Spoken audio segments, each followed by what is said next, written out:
Assalamualaikum warahmatullahi wabarakatuh. Perkenalkan, nama saya Delianer Agustin dari kelas 10 PDR. Berdirinya saya di sini akan menceritakan tentang sejarah penyiaran. Penyiaran adalah proses menyebarluaskan informasi melalui sarana pemancar dengan memasukkan spektrum gelombang radio melalui udara, kabel, dan media lainnya untuk dapat diterima secara serentak dan bersama-sama oleh masyarakat melalui sarana penerima radio. Sejarah ditemukannya radio. Pada awal tahun 1890, Guglielmo Marconi menemukan metode transmisi suara tanpa bantuan kabel dengan menciptakan inovasi-inovasi atas dasar peralatan yang diciptakan oleh Heinrich Hertz. Marconi telah berhasil meningkatkan jarak pancaran gelombang elektromagnet dan mengisinya dengan informasi, sehingga peralatan transmitter dan receiver ciptaan Marconi tersebut mampu mentransfer informasi dari satu tempat ke tempat yang lain tanpa kawat. Itulah awal komunikasi radio. Sejarah penyiaran radio di Indonesia.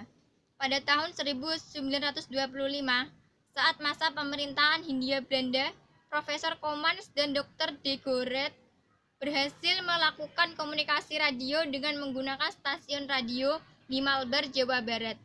Kejadian ini kemudian diikuti dengan berdirinya Batavia Radio Vereniging dan Nirom. Tahun 1930, amatir radio di Indonesia telah membentuk organisasi yang menamakan dirinya NIVERA, Nederland Indische Vereniging Radio Amateur, yang merupakan organisasi amatir radio pertama di Indonesia. Berdirinya organisasi ini disahkan oleh pemerintah Hindia Belanda. Tahun 1945, tercatat seorang amatir radio bernama Gunawan berhasil menyiarkan naskah proklamasi kemerdekaan Indonesia dengan menggunakan perangkat pemancar radio sederhana buatan sendiri. Akhir tahun 1945, sudah ada organisasi yang menamakan dirinya PRAI, Persatuan Radio Amatir Indonesia. Banyak para amatir radio muda yang membuat sendiri perangkat radio transceiver yang dipakai untuk berkomunikasi antar pulau. Namun, pada tahun 1952, pemerintah mulai represif mengeluarkan ketentuan bahwa pemancar radio amatir dilarang mengudara, kecuali pemancar radio milik pemerintah. Kegiatan radio amatir terpaksa dibekukan pada kurun waktu antara tahun 1952 sampai 1965. Pembukuan tersebut diperkuat dengan Undang-Undang Nomor 5 Tahun 1964 yang mengenakan sanksi terhadap mereka yang memiliki radio pemancar tanpa seizin pihak yang berwenang. Tahun 1996, mengudara radio Ampera yang merupakan sarana perjuangan persatuan-persatuan aksi dalam perjuangan Orde Baru. Pada periode tahun 1966 sampai 1967, di berbagai daerah terbentuklah organisasi-organisasi amatir radio. Pada 9 Juli 1968, berdirilah Organisasi Radio Amatir Republik Indonesia atau ORARI. Sejarah penyiaran televisi di Indonesia. Sejarah sistem penyiaran televisi di Indonesia dimulai pada 17 Agustus 1962.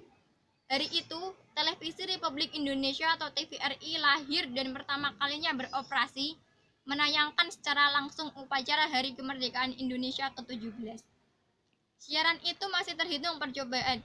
Siaran resmi TVRI baru dimulai 24 Agustus 1962 yang menyiarkan secara langsung upacara pembukaan Asian Games keempat dari Stadion Gelora Bung Karno. Mulai 12 November 1962, TVRI mengudara secara reguler setiap hari. Pada tanggal 1 Maret 1963, TVRI mulai menayangkan iklan. Seiring dengan ditetapkannya TVRI sebagai televisi berbadan hukum yayasan melalui keputusan Presiden RI nomor 215 tahun 1963.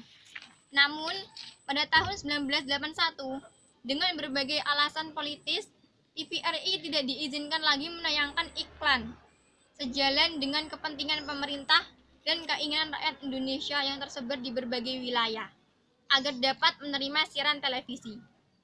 Maka, pada tanggal 16 Agustus 1967, Presiden Soeharno meresmikan penggunaan satelit Palapa untuk telekomunikasi dan siaran televisi. Mulai tahun 1988, TVRI mulai mendapat teman dalam penyiaran di Indonesia. Pemerintah telah mulai mengizinkan televisi swasta beroperasi di Indonesia. RCTI tahun 1988, SCTV tahun 1989, TPI tahun 1900, Antv tahun 1993, Indosiar tahun 1995. Lembaga-lembaga penyiaran dalam Undang-Undang RI Nomor 30 Tahun 2002 pada pasal 13 ayat 2 ditegaskan bahwa jasa penyiaran diselenggarakan oleh 1. Lembaga penyiaran swasta, 2. Lembaga penyiaran publik, 3. Lembaga penyiaran komunitas, 4. Lembaga penyiaran berlangganan. Demikian dari saya. Apabila ada salah kata, mohon dimaafkan. Wabillahi taufiq wal hidayah. Wassalamualaikum warahmatullahi wabarakatuh.